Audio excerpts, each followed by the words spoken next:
Shabbat Shalom, everybody, for my final sermon of the year. And I'm not even going to be speaking tomorrow, so it really is my final sermon of the year.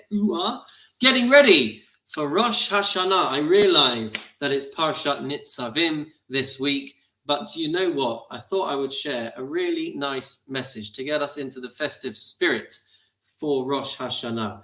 Just around the corner, the time at which the whole world will be standing in judgment before the Almighty. Such a powerful period of time.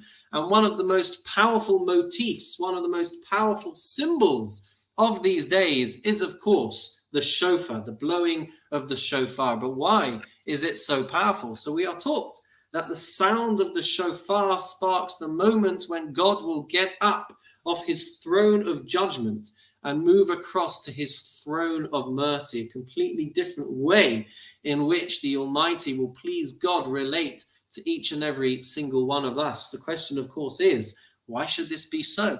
So the Talmud tells us that the sound of the shofar reminds Hashem of the Akedat Yitzchak. It reminds Hashem of that moment in biblical history when Abraham was commanded to sacrifice his son Yitzchak. Now, of course, Yitzchak was not a wee little nipper at this point. He was actually a middle-aged man. He was 37 years old. And we're all familiar with the story, and we read about the story on Rosh Hashanah itself. Just at the moment when Abraham is poised, standing over his son, his beloved, precious son, the future of the Jewish people hanging in the balance at this very moment, going against everything that he believes in. He's standing there ready to do the act, ready to slaughter, ready to shecht his son because the Almighty has commanded him to do so. And just as he's about to do it, an angel cries out, an angel stops him. And at that point, we know the story. He doesn't slaughter his son. And what we're taught is that God remembers this moment every single year, and the merit that Abraham acquired in that episode is a merit that serves each and every single one of us each and every single year. Now, it's a wonderful answer to the Talmud. It's a wonderful question. It's a wonderful answer that the power of Abraham's act is enough to give us a protective shield throughout all of human history. But I think there's a question that deserves to be asked. And I think that it deserves to be asked because I heard it asked by an amazing speaker in America called Charlie Harari. And he says, why is the shofar the symbol of this story?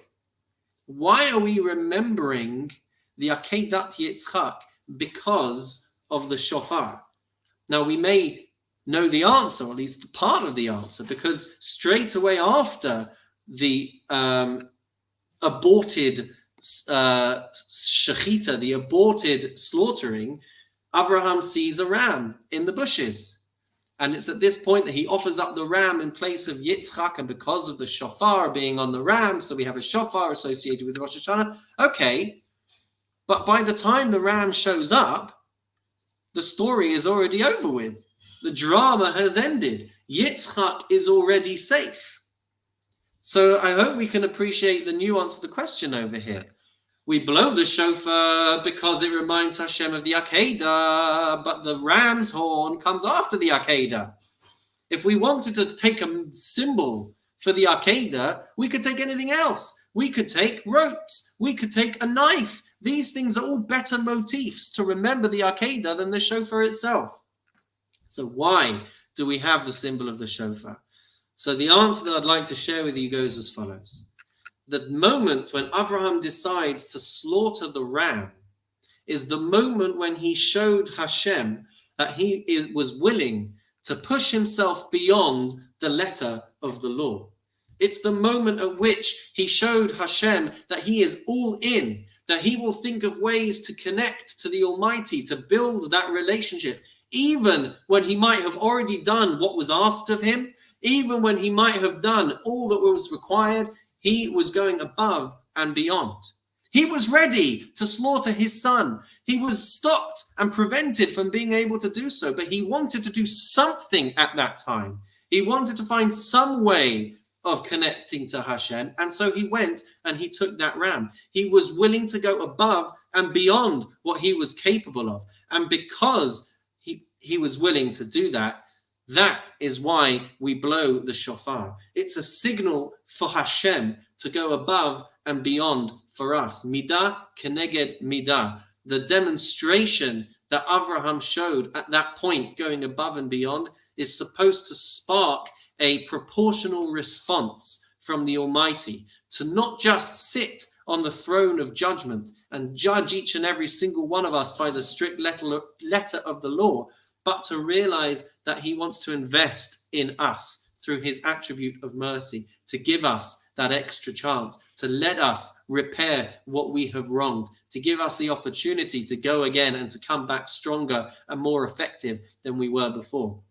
It's not just a single signal for the Almighty, it's a signal for us as well, to think of the areas where we can go above and beyond our comfort zones when it comes to our Judaism, to our Jewish practice, to our relationship with Hashem, to our relationship with those around us. We're all capable of doing what needs to be done, but are we capable of pushing ourselves that little bit harder, going that little bit deeper, and trying to go above and beyond and trying to push ourselves to the next step?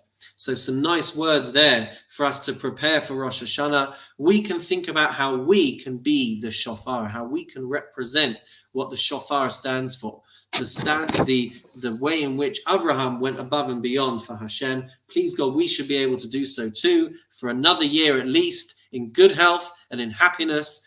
I wish you all Shabbat Shalom, and for when it comes, Shana Tova U'Metuka.